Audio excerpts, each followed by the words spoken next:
Ashama kam jirtu kabajamtootaaf jaalatamtoota daawwattoota FB kun qophii LLA keenyaati. Qophii keenya LLAtiin egaa shamarran akkasumas dubartoota beekumsaaf ogummaa adda addaa qaban akkasumas immoo egaa hojii garaa garaa irra jiranidha kan nuti isin biraan geenyu. Har'a immoo egaa qophii keenya LLA har'aatiin egaa qophii addaadha kan nuti qabanneetii jirru as magaalaa Dukamitti argamuudhaan egaa leenjii dhaabbata tola ooltummaa tarkaanfii sustainable developmentidhaan ta'aa ture kan shamarran waggaa 16 haga 24 gidduu jiraniif egaa leenjii gosa garaagaraa kennamaatii ture. Egaan isaan immoo jajaaf leenjii fudhatanii guyyaa har'aa kana immoo egaa eebbisiifamuufdha kan isaan jiran jechuudha. Kanaafuu nuti immoo as magaalaa Dukamitti argamnee sagantaa kanarratti hirmaachuudhaaf jechuudha. Kanaafuu egaa leenjii isaan kennaa turan maal fakkaata ture, leenjistootni eenyu fa'aa turan akkasumas immoo shamarran leenji'aa turan hagam jijjiirama argisiisaniiru kan jedhu egaa guutuu qophii kanaadhaan isin biraan geenya jechuudha. Isin bakka jirtanitti turtii gaarii nu faana qabaadhaa. Qopheessuun kan isin faana turu waan ayyaantu tulluuti. Gama gummaa kaameraatiin immoo egaa seenaa lammiin nu faana tura. Turtii gaarii.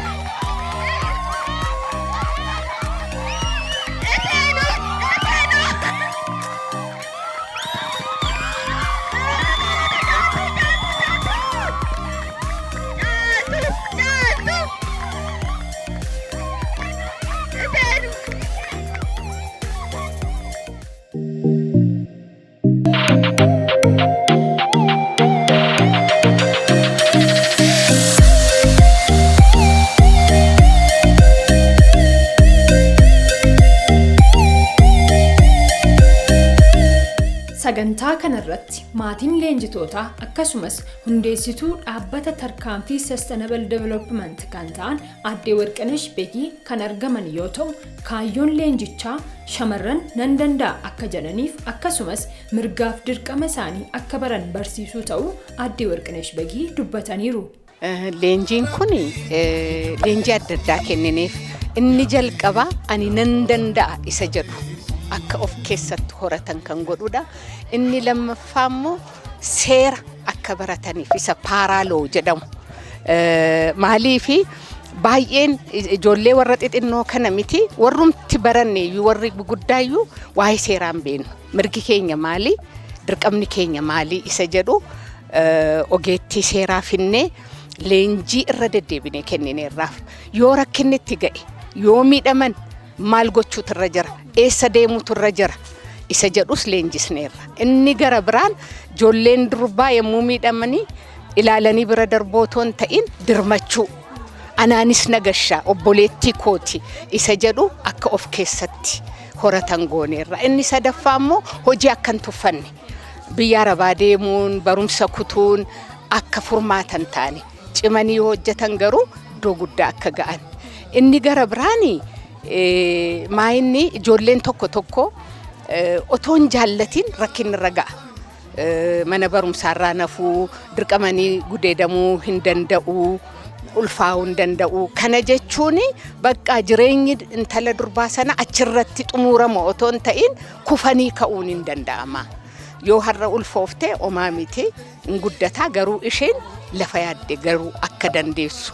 Rakkin akkasii warri isaan qunnames gargaarree akka barumsa isaaniitti fufan gochaa jirra. Ijoolleen kun hojjetanii akka of danda'an barsiisaa jirra. Kana fakkaata jechuudha. Galatoomii carraa kana waan kennamtaniif galatooma. Maqaan koo Dilaayitaa Lamuun jedhama. Dhaabbata tarkaanfiidhaan Shiliid Piroojeektii Fookal Parsanidha. Maqaa shamarran kun gandoota afran irraa umurii 16 hanga 24 kan ta'an gumii shamarranii dhaabne leenjii adda addaa kennaa turre jechuudha. Leenjiin immoo maalidha? Konfidensii akka qabaatanii nama fuuldura osoo hin sodaatiin dhaabbachuu akka danda'anii taalentii adda addaa isaan immoo baasuuf akkuma agartanii garris kilabii ta'anii akka baasuu danda'anii inna namoonni alagaa wajjin taaneet mirga isaanii akka beekanii mirga qofaa miti immoo ga'een koo maalidha jedhanii akka yaadan. Maqaan koo Marsimuu Taakkalaan jedhanii kutaa 12ffaan baradha. Leenjii kana jaja guutuuf fudhatte moo walakka hagamii fudhatte mee leenjii kana? Gara leenjii kanaatti gaafa dhuftu moo akkamittiin dhufte? Haala kamiin dhufte? Maal eegdee turte? Jaja guutummaa isaa fudhadheera leenjii kanana akka ittiin gara kana dhufe akkuma jalqabameen ture yeroo galmee isaa jalqaban akkuma carraa dhaga'een deemee galmaa'ee leenjii fudhachaa ture achi keessatti. Na gara kana yeroo dhufu immoo dhaabadhee maqaa kubsachuun baay'ee natti ulfaata ture. Konfidensiin qabu sanarratti waan ta'e danda'ee ibsuu hin danda'u jechuun keessa koo jira garuu baasee dubbachuuf na sodaadhaan ture. Amma garuu leenjiin achirraa argadhe barumsaan achirraa argadhe irraa ibsachuun hin danda'u waan yaada koo hundumaa jechuudha. Ishee galatooma jechaati baqaan kan koo Sokoree Abboon jedhama. Barsiistuu ispoortii Odaana Beerraa kan dhufe. Leenjiin isaa baay'ee bareedaadha. Akka hojii dabalataatti kan nuti leenjisaa turre. Ijoolleen dura homaa dandeettii kan hin qabne baay'ee jijjiirama guddaa agarsiisanii jiru. Dura baay'ee saalfatu, kubbaas rukutuu baay'ee rakkatu. Amma garuu baay'ee jijjiirama guddaa qabu. Baay'ee namatti tolu. Maal irratti kan isin leenjisaa turtan? Kubbaa saaphanaa irratti leenjii kan hin kennaa ture. Maqaan koo Asteer Baqqalaan jedhama. Amma kutaa 10 baradhee amma barumsarra hin jiru. Ani leenjiin kun ana bu'aana buuse ofitti amanamummaa akkan qabu baradhee tooni iddoo guddaa ga'uu akkan danda'u hundumaa ol dhiiraa ol akkan hojjedhee tooni bu'aa guddaa irra ga'u biyya kootiifis maatii kootiifis ta'uu akkan danda'u na gargaaree jira. Maqaan koo Nimoonaa Gizaachuun jedhama. Kanan baradhu kutaa 12ffaadha. Asuma magaalaa Dukam keessatti baradha. Leenjiin kun baay'ee gaariidha. Akka koottis ta'ee bakka jechuun ani jijjiirama hedduu agarsiisan jira leenjii kanarratti hoogganuu danda'eera. As keessatti miira guddaan taphachaa ture akka koottis ijoollee hiriyoota koo fideen jira kanarratti maatii koollee baay'een jijjiireera. Ofii qofa hin taane maatiin kootis na jijjiiramanii jiru. Bu'aa guddaa argadheera. Leenjii gijjaa keessatti nu godhamaa ture keessatti jechuudha. Ergaa hedduu nu dabarsaa turanii namoota beekamoo rakkoo hedduu keessa dabaran hedduu fidanii akka isaan irraa baran nu gochaa turan jarri jechuudha. Miidhaa garaagaraa keessa darbanii miidhaan isaan keessa darban suni isaaniif akka ce'umsaatti malee akka miidhaa ta'ee nafne iddoo guddaa akka gahan akka nuti agarsiisan iddoo garaagaraa nu geessanii jiru. Siinqee jira dhaabbanni siinqee jedhamu achitti fuudhanii shamarran achitti hin jiru akkuma keenya. Inni dhaabbatichi waggaa 5 guutuu erga banamee achi nu fudhatanii achirraa barumsa hedduun ijoolleen achitti hin jiru shamarran akkuma obboleewwan akka keenya gargaaramanii beekumsa qabaniin kennaa isaan waaqni isaanii kenneen gargaaraman ofiis ta'ee maatii isaaniitis barumsaanis baay'ee kan deemantu jira barattoonni jechuudha. Akka kootti dhaabbate kanarra bakka gargaarsa hedduun argadhe kan kanan jedhameen ibsamne jechuudha. Galatoon maqaan kiyya Amiin Taarikuun jedhama. Kanan baradhu kutaa 2ffaadha. Asii leenjii kana immoo amma calqabnee jaan nu guutee jira. Dura yoo as dhufnu baay'ee sodaannaayyuu jechuun koo bakka anirree akkanatti dubbachuuf irree baay'een sodaadha.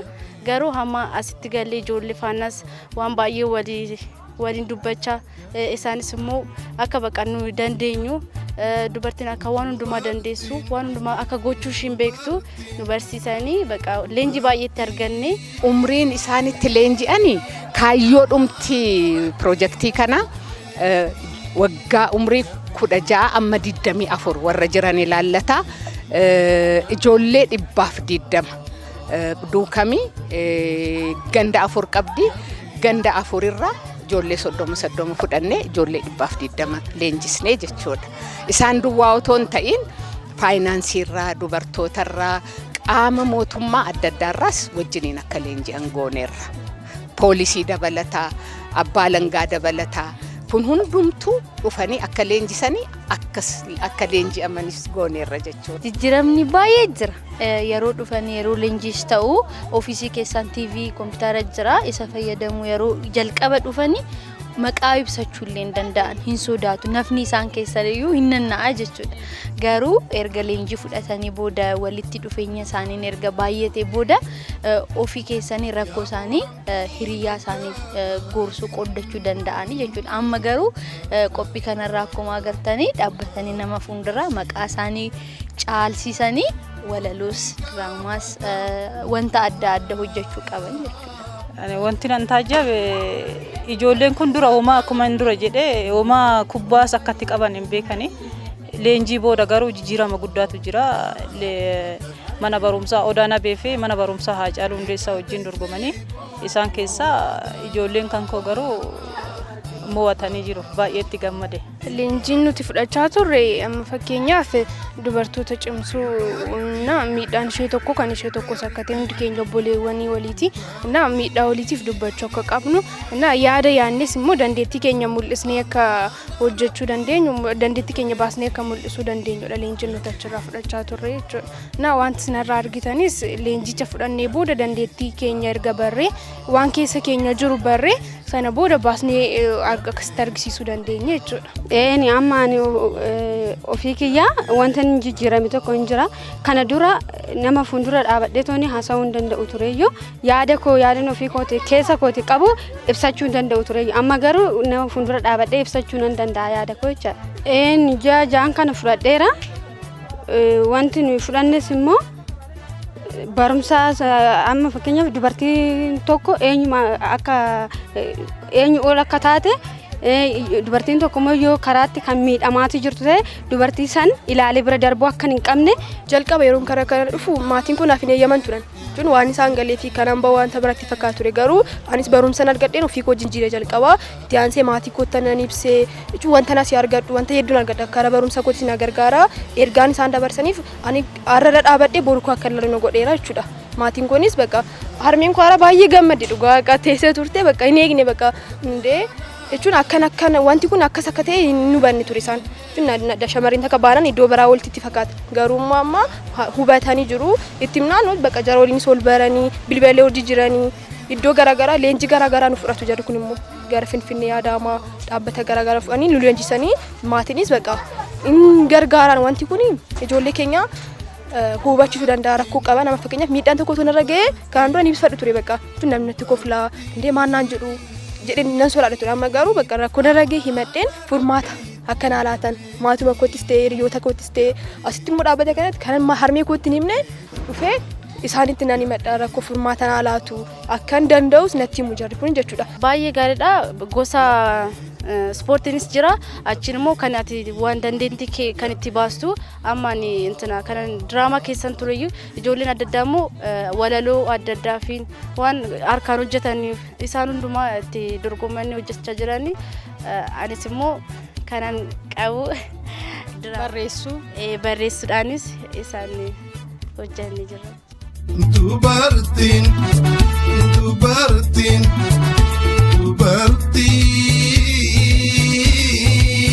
amana rabbiiti jabeessi gabaatu jabeessi gabaana jabeessi gabaatu jabeessi gabaana jabeessi.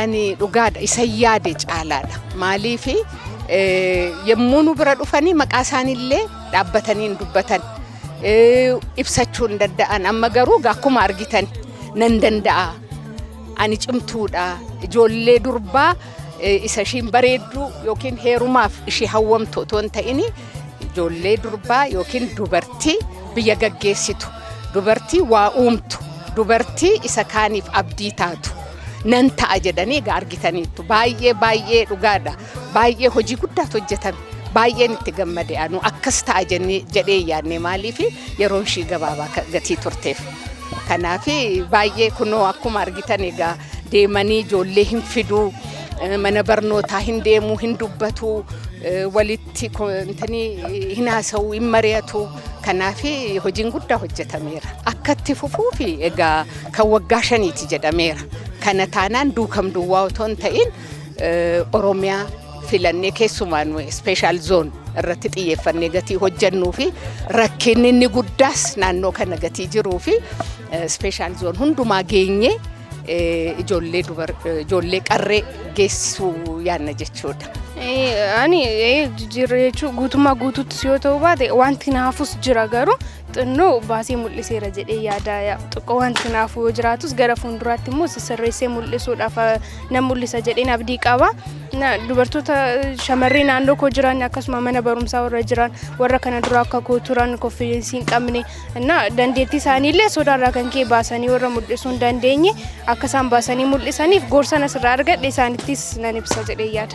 Maatii isaanii biraan maatiin bakka lamatti qodama. Maatiin tokko hin deeminaa jechaa dhoowwaa ture. Kazaan erga leenjii booda amansiisanii maatii amansiisanii dhufuu jiru. Namni tokko immoo uumamaan hilleeyyaama waan ta'eef namni eeyyames kan ergu jiraanna maatii isaanii wajjin bakka wannuma jiru haaluma jiru itti himanii maatiiwwan walii galanii dhufu. Ammas immoo ijoollee koo eessa ergee jedhanii akka hin jarraaqiin arra affeerree turre. Kanaafuu ijoollee isaanii akka ta'anii dhuma isaa akka bareedu arganii jechuudha.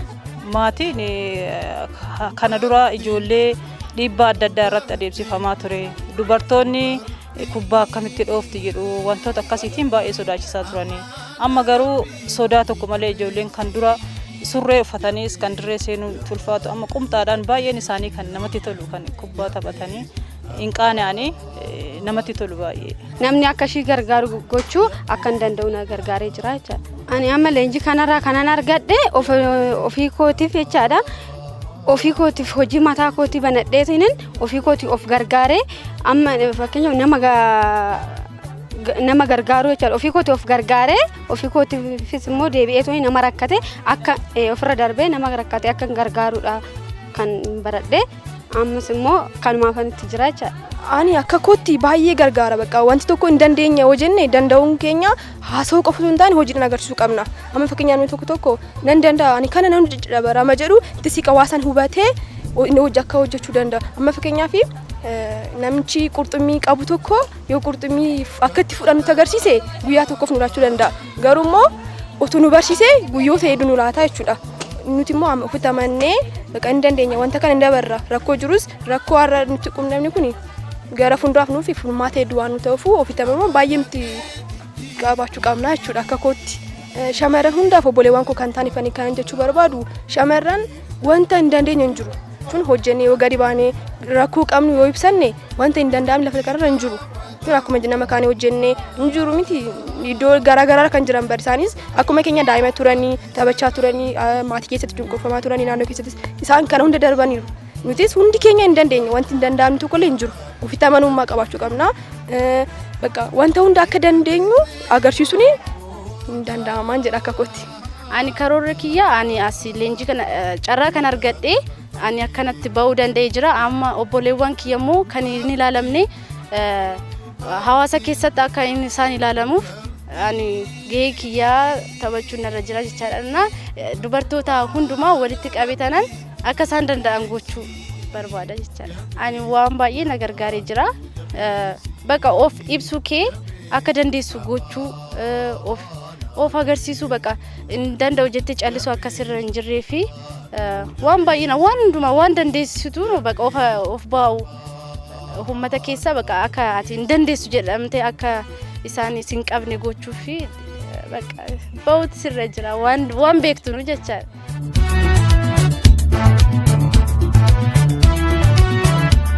Ergaan ani qabu ijoolleen durbaa hin dandeenya nuyi waan barbaanne hojjechuu dandeenya biyya gaggeessuu dandeenya lammii keenyaaf dhaabbachuu dandeenya wanta professionii jedhamu hunduma gochuu dandeenya yoo ta'e dhiiraa qixa kanaan achimu oli jedhanii akka yaadan barbaanna.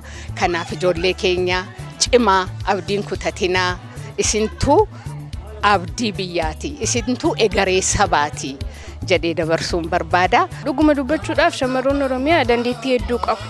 garuu waan garaagaraa irraa kan ka'e baasanii dubbachuudhaan fin sodaatu hin sodaatinaa cabsaa fuulduratti deemaa jabaadhaan jedhan. Shamarran kamiyyuu mana keessaa kan jirtus barattus kan barumsa dhabdees haa ta'u akka dandeessu dursitee of amansiisudha. Maaliif tarkaanfannee yeroo deemne nama nu laala malee mana teenyee taalantii keenyas ta'u yaada keenyas ta'u namni nu laalu hin jiru jechuudha. Kanaafuu dubartoonni hundayyuu dursanii tarkaanfachuu qabu jechuudha. Gorsi walumaa galatti ani shamarraniin wanti dhaamu shamarran eenyumaa ol ta'uu akka dandeessu amma har'aatitti warri barumsa kanas hin dhageenye warri barumsa kanas hin agarre akka dhagahan akka arganii fi akka barumsa kana argatanii itti fayyadaman hin jedha. Ofii kooti amma wanti nan geeddarame dubartiin tokko mana keessatti bichaa otoo hin taane addunyaa bulchuu akka biyya bulchuu akka dandeessu barattee iddoo kamiyyuu dhiira ol akka ta'uu akka dandeessu ofii kooti baradheera waan ta'eef isinis immoo baradhaa manatti hin hafinaati akkuma koo kana baradhaati ofiifis geeddarama warra keessanis naannoo keessanis geeddaraa hin jedhu. kabajamtoota daawwattoota qophii elellee egaa qophii keenya elellee har'aatiin as magaalaa Dukamitti argamuudhaan qophii addaa dhimma shamarranii irratti egaa dhaabbata xiyyeeffate hojjetu waliin egaa sagantaa muraasa qopheessuudhaanis biraan geenyeetidha kan nuti jiru keessumatti egaa shamarree waggaa 16-24 gidduutti argaman irrattidha kan dhaabbatni tarkaanfii sustainable development kan inni hojjechaa jiru egaan isaanis egaa shamarran leenjii kana fudhachaa turanis egaa baay'ee milkaa'oo isaaniitidha kan isaan jiran akkuma qophicharraa daawwachaa turtanitti kanaafuu egaa shamarree tokkoof yookaan dubara tokkoof ofitti amanamummaa qabaachuun yookaan konfiidensii guutuu qabaachuun hagam akka gargaarullee qophii kanarraa waa akka hubattan abdii guutuu qabna. Qophii keenya elellee har'aa asumaan goolabneetidha kan nuti jirru torban qophii elellee keenyaatiin keessummaa qabanneetidha kan walitti deebinu qopheessuun kan isin faana tureen ayyaantuu tulluutii gama gummaa kaameraatiin ammoo seenaa lammiin nu faana tureeraan nama torbanii nu taasisu nagaatti.